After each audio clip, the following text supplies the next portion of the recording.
Hey book nerds, this is my February wrap up and I'm here to basically do mini reviews on all the books that I read in the month of February. I only read 5 books. I have been super busy and I'm trying to juggle everything, so yeah, I know you guys must be sick and tired of hearing me say that, but it is the truth.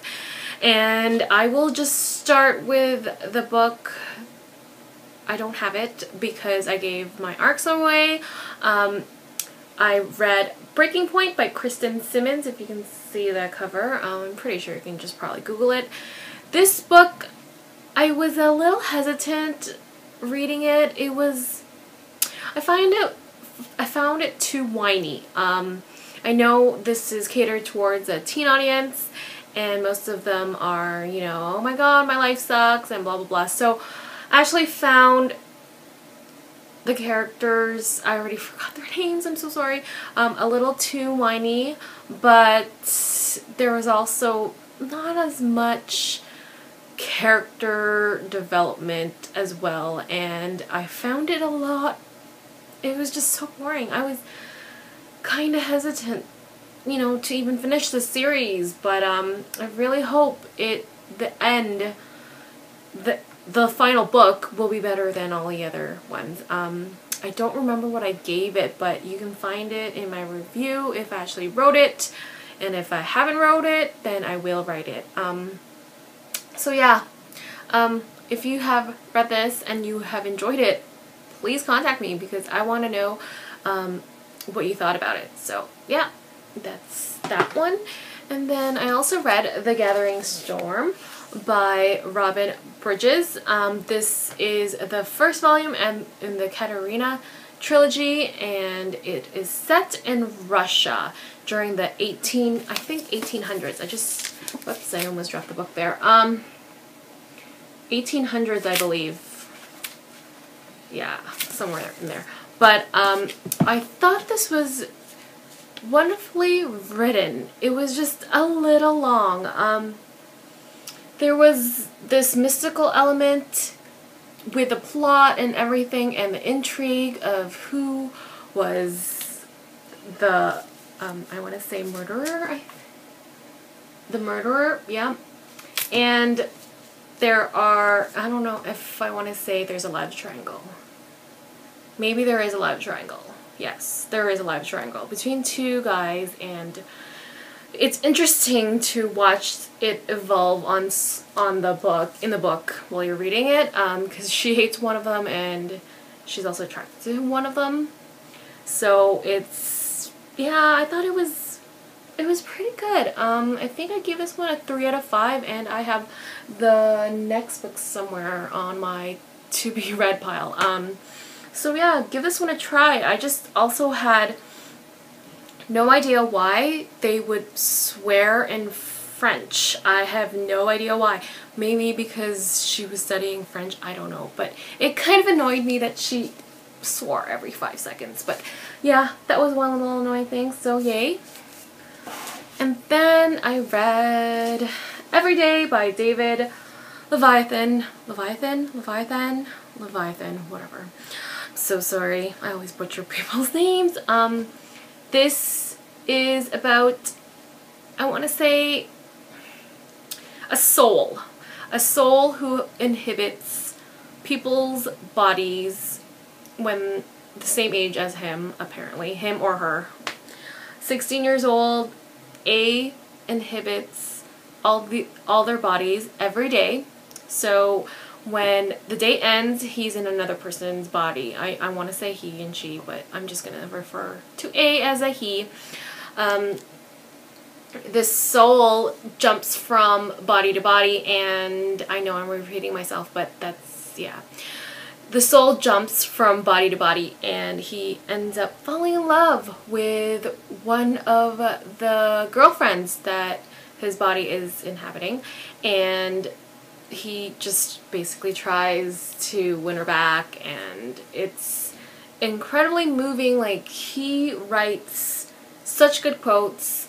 If my post comes up soon, there's a ton of life quotes in here that I really enjoyed. He writes very well, but I also did not enjoy the ending.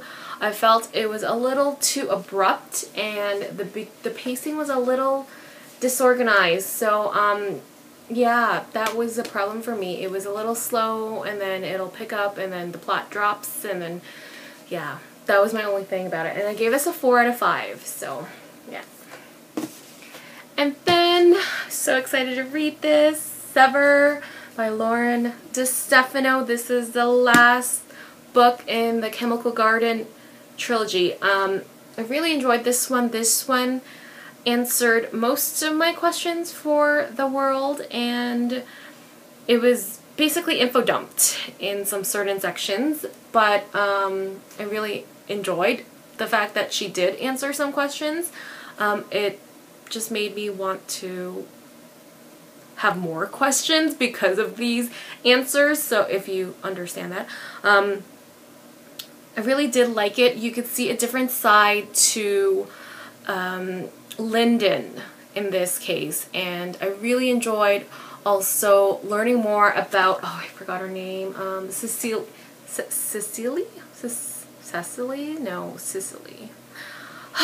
Cecily. Yes, I think I should just start spelling out names. I really enjoyed her character as well because she's grown a lot from the first book, and I thought it was a good ending. It was very well like tied together, and my only thing about this one was that it starts off slow. I always have trouble with pacing, but it starts off slow, really slow, and then it'll pick up. And then it was dragging in the end, and that's my only problem with it. So yeah, 4 out of 5 for this series. And the last book I read is Out of the Easy by Ruta Sepetys. Anyway, I was on the blog tour for this, and yes, this is for Penguin Book, but I wasn't working there yet. So, Siobhan was actually really nice enough to lend me her copy of this. Well, actually, I don't know if she gave it to me, but she gave me this ARC, and I had the e-ARC, and I know I like reading from this, and I'm rambling. I am so sorry, but yeah, back to the book. This book I really loved it. I was surprised at how much I love this book. The character's name, I already forgot her name. Josie. Josie's character, I just loved her. She's very strong-willed, very ambitious, and I can clearly identify with her. In this day and age, she was born in the, book is set in the 1950s, I believe, and that was when, women were just starting to work and going to school, and her main goal in this book is to get out of New Orleans and go to school. So that goal was there from the very beginning, and you go through this journey with Josie, and you see all the struggles that she goes through, and I just really, really enjoyed it. She writes amazingly well, and I happen to love her writing style, and she's going to be on my favorite authors to look at. I believe she also wrote these, not 2 books, but those are 2 different covers there, and I cannot wait to read Between Shades of Grey. So yes, this book was awesome. I don't remember what rating I gave it, but yes, love it. It was very well done, and this cover just symbolizes basically that she feels trapped in a cage and she wants to come out. So yeah. And that is it for my wrap-up vlog, and I will see you guys all for March. Bye guys.